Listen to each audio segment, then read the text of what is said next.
छी,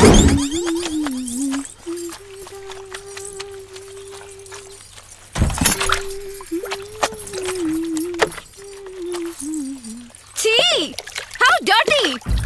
कितने गंदे लोग रहते हैं यहाँ पे। हाँ, कुछ गंदा लोग घर में आ गइल बड़ा, ऐसे घर अपवित्र हो गइल बा। तई भइला की गोबर से लिप पोत के पवित्र कर लिहल जा। हाँ दीदी, और ई गोबर तो दवाई के भी काम करेला ना। एकर महक से दिमाग के गंदा कीड़ा कुल मर जाला। कितनी घटिया सोच है तुम लोगों की। जानवर का लैट्रिन लेके हाथ से फैला के पूरा गंदा कर रहे हो घर। तुमसे तो बात करने में भी घिन आ रही है, जाहिल कहीं की। बड़ी आई बताने वाली। जा जल्दी से जा। अब तुमके तो हम बतावतानी कि गोबर का चीज होखेला। चुनमुन, जल्दी आवा।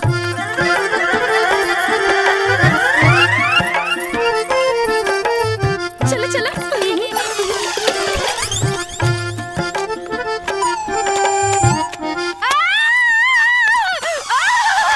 मुझे खुजली हो रही है, मैं क्या करूं? पानी।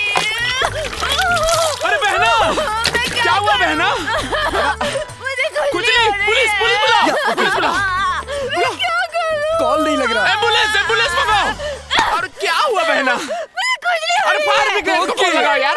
तुम्हें मजाक सूझ रहा है। अरे यार, एक खुजली तक गोबर लगवला से जाई ना। हाँ दीदी, लेकिन ई गोबर के छुई है कहाँ? गोबर तो जानवर के लैट्रिन होला, गंदा होखेला ना। अरे यार, बहना नो, बहना नो, बहना नो, बहना पॉटी, बहना पॉटी, जानवर का टट्टी बहना, पॉटी बहना, टट्टी, आई मीन जानवर का टट्टी बहना। क्या करूं मैं बहना?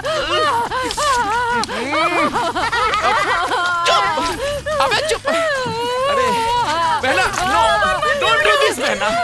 अरे अबे हट में, अबे बहना, बहना ये रोक लो बहना। सब ठीक है बहना? दुल्हन, तू खाना काहे नहीं खैलुआ बहन? माई अरे घुमंतुआ के चक्कर में ते अपन खून काहे जराव तरी बिटिया? सवेरे से सांच हो गई, ओकर कहीं पता चला हैं? अरे का भाई? का बताई कि का भाई? हम तो ओकरा से परेशान हो गल बानी जी। ई लेकी सवेरे से अन्न का दाना नहीं डलले मुंह में, हैं? बाकी वो बहया के शरीर में न तो डर बा न तो लाज बा। अरे जब से निकम्मा गुदरा के चक्कर में पड़ल बा, तब से ये दिन पे दिन बिगड़ते जा रहल बा। देखत बानी ससुर के नाती के कि कहवा बा, आज ओकर छठी के दूध याद करा दे। हाँ डार्लिंग, जल्दी बनाओ, बहुत भूख लगी है। हाँ हाँ बन गई, ले आओ तन। राजा राजा राजा राजा राजा राजा बाबूजी बाबूजी बहुत गुस्सा में बाबूजी।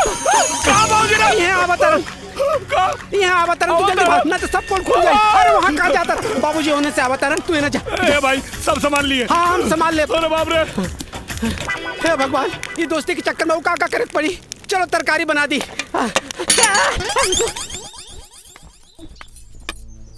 कहाँ रहले हरे? हम तोहरा के खोजत खोजत हरा रहल बाड़ी। बहू कब आइल हई? बाबूजी, अरे ससुर, हम तोहार ब्याह ई खातिर कैली कि तू सुधर जाबे। अरे तू सुधरबे का, उल्टे तू और बिगड़ल जा रहल बाड़े।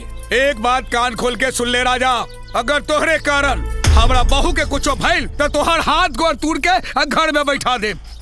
निकम्मा कही के दिमाग खराब करके रख देलस। अरे रमेश के भाई बिना मतलब डांटत रहले।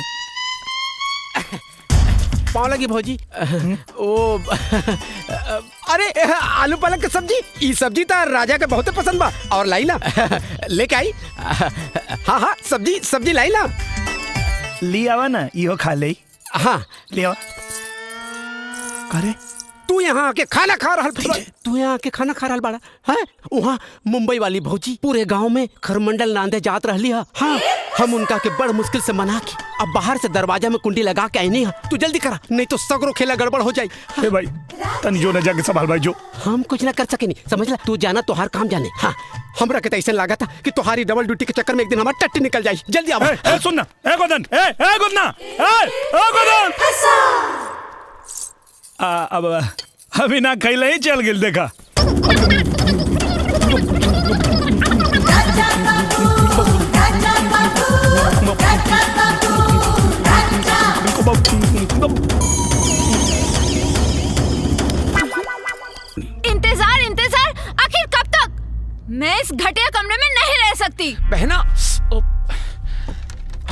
बहना, जब तक पैन कार्ड और टीडीएस सर्टिफिकेट नहीं आ जाता तब तक हमें यहीं रहना पड़ेगा बहना।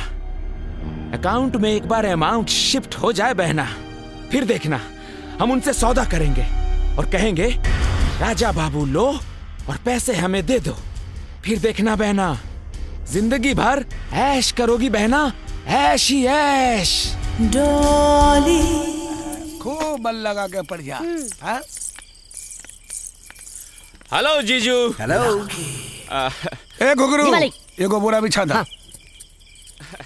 बहू, जी बाबूजी। ये कुकरन के भी खाना देना। जी।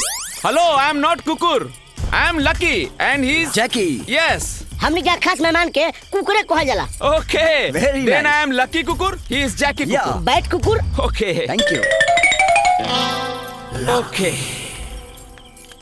हाँ, बहुत जोरों की भूख लगी है, जल्दी से मुझे खाना दो। हमने के यहाँ आदमी का खाना खैला के बाद औरत खाना खाली सब पहले ना। What rubbish! भूख किसी का इंतजार नहीं करती। ए लड़की, Excuse me, मैं लड़की नहीं, आपकी बहू हूँ। जोर जबरदस्ती रिश्ता जोड़ने की कोशिश मत करा। हाँ। मेहमान बारू तब मेहमान बन के रह।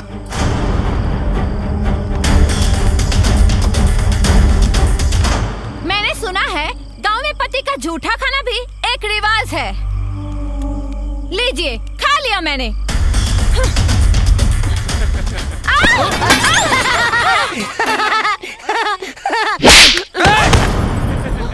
मेहमान बारू देख कर तभी ना कि तू जोर बदतमीजी करबू वहाँ बर्दाश्त कर ले। ए बहू, जी बाबूजी। कल से ये लोग के खाना ना बनी। ये लोग अपन खाना खुद बनाई और खुद खाई और साथ में ई होकलिए के साथ खाई। निकम्मा कहेगी। हाँ हाँ, बना लेंगे। हाँ। जैकी, चलो कल से अपना हाथ जगन्नाथ।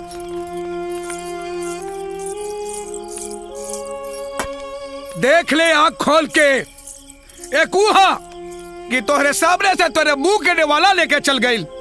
एगो हमार बहू है, वहाँ पर नेवाला तोहरे सामने रख गई। कब चोर कही का खारी बाबू का। ए चुनमुन के माई कहाँ बाड़ू हो? हाँ हाँ आवत है। इ मरद लोग के भी ना खाना खैला के बाद एक के गो काम आवेला। उ लोग के का पता कि हम औरतन के खाना खैला के बाद भी बहुत सारा काम होला। हाँ तो दीदी आप जाई ना, हम कुल बर्तन धो देता नहीं। सच में जाई का? हाँ दीदी जाई ना। वैसे भी आज हमरो मन ना बहुत कच्चा कच्चा सा लगा था। जात बनी। हाँ कुसुम, तू चिंता मत करा, तोहरो के एक दिन ना देवर जी ऐसे ही परेशान करिया। अरे आवत नहीं बाबा। टूट जाही खटिया का करब संगतिया। दरर दरर दरर। गोदान, चल तनी बाहर काट देता। बार काट दा। देखा राजा, ऐसे काम ना चली भाई। अरे हम काम करे नहीं भाई, बाबू माने ना बिन पाई के। अभी पिछला उधारी 317 रुपए तो देला ना, और फिर कहा तारा बार बनावे के पहले पैसा था बस। अरे यार हम तो उधारी सब दे। अरे ना ना राजा बाबू, हमरा के गोली मत दा। अभी मत कहिया कि हम करोड़पति जीत के आई तो तुहार पूरा पैसा दे दे। पहले पैसा बस। अरे यार तू हमार दोस्त हवे ना। वो सब हम कुछ नहीं के जाना। पहले दाम ओकर बाद तो हर काम, बुझला? हाँ। ना बनिबे, ना ना बनिबे। ना ना ना। हाँ हाँ निकाला निकाला, पैसा निकाला। हाँ? हाँ? इस रूट की सभी लाइनें व्यस्त है, कृपया थोड़ी देर बाद डायल करें। ना बनिबे। ना ना ना। आपके द्वारा डायल किया गया नंबर फिलहाल दूसरे कॉल पर व्यस्त है। कृपया थोड़ी देर बाद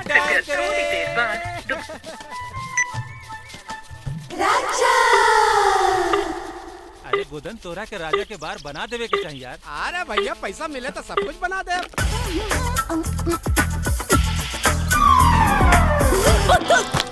का मैडम, वो दिन तो धोखा दे के भाग गइलू, लेकिन आज तो के हमरा के चुम्मा दे वही के पड़ी। तो हम कहाँ मना करे तानी, आबो ले लो चुम्मा।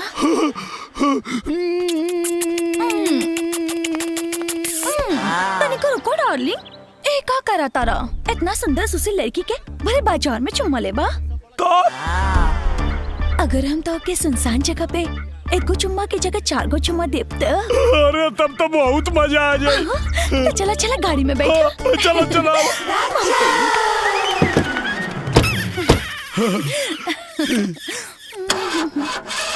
डार्लिंग, गाड़ी तो स्टार्ट ही नहीं के हो।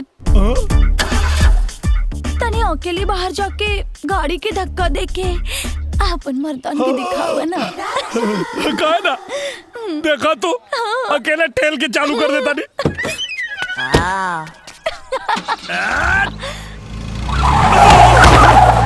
By bye darling, next time 4 go चुम्मा ना 8 गो चुम्मा ले लिहा। का भगवान, सुनले बानी कि तू हर आदमी के मनोकामना जीवन में एक बार जरूर पूरा करेला। हमार करोड़पति बने के सपना तो पूरा कैला ना। कम से कम ऐसने वो चमचमा चीज हमारा झोली में डाल देता, जीवन सफल हो जाए प्रभु। Hello hello, who's there? Hello, may I know who's calling? Hello hello hello hello hello. नमस्कार, मैं बनूंगा करोड़पति से मैं शीतल बोल रही हूँ। मैं बनूंगा करोड़पति। Hello, what's your good name? गुद्दम ना, हम गोदन बोलता नहीं देवी जी, राजा के दोस्त। फ्रेंड रवो 2 मिनट रुकी, हम अभी राजा के फोन देता नहीं। चलो चलो चलो। राजा राजा राजा, ये देखा करोड़पति में लाग गइल बा। हां देखा, मजाक नहीं कर। भगवान की कसम भाई, सचो में। हेलो, नमस्कार, मैं बनूंगा करोड़पति से मैं शीतल बोल रही हूँ। हाँ देवी, बोली। मैं आपसे एक सवाल करूंगी जिसका उत्तर देने के लिए आपको सिर्फ 30 सेकंड्स दिए जाएंगे। क्या आप उत्तर देने के लिए तैयार हैं? अरे आप एकदम तैयार हैं। पूछी। ठीक है। अरे यार, फोन लगे करोड़पति में। अरे जल्दी पूछी। आपका सवाल है, ऐसी कौन सी मछली है जिसका वजन 10 हाथियों के बराबर होता है? आपके ऑप्शंस हैं A shark, B whale, C rohu, D star. And your time starts now. अरे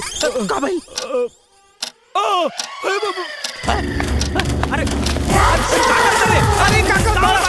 हमें सब का होता। अरे राजा ही।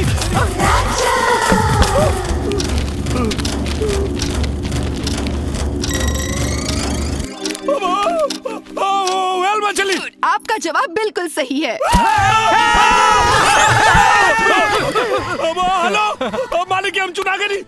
क्या मतलब हमार चयन हो गई? नहीं मिस्टर राजा, अभी नहीं। ये चयन की पहली प्रक्रिया थी। दूसरी प्रक्रिया में सही जवाब देने वाले लाखों प्रतियोगियों में से 10 भाग्यशाली प्रतियोगियों का चयन होगा। अच्छा। अगर आपका नाम उन 10 भाग्यशाली प्रतियोगियों में शामिल होगा तो आपको बहुत जल्द सूचित कर दिया जाएगा। अच्छा। अब आप अपना मोबाइल नंबर और पूरा पता लिखवाइए। हाँ लिखी। राजकुमार उर्फ राजा बाबू, ग्राम टड़वा, पोस्ट बसेवा, जिला गाजीपुर। अब पिन नंबर 275205। हाँ तो मिस्टर राजा, आपका मोबाइल नंबर यहाँ दर्ज हो चुका है। अगर इसके अलावा और कोई भी नंबर है तो आप बता दीजिए। हाँ लिखी। 97 सूत के 98 उठ के मतलब 97 087 98 088। जी धन्यवाद मिस्टर राजकुमार जी। एगो बात बताई देवी जी। क्या? आपके आवाज बहुत मीठ बा। बहुत बहुत धन्यवाद मिस्टर राजकुमार जी। मैं बनूंगा करोड़पति की ओर से आपको बहुत बहुत शुभकामनाएं। आपका भविष्य उज्जवल हो। ओके बाय। Thank you.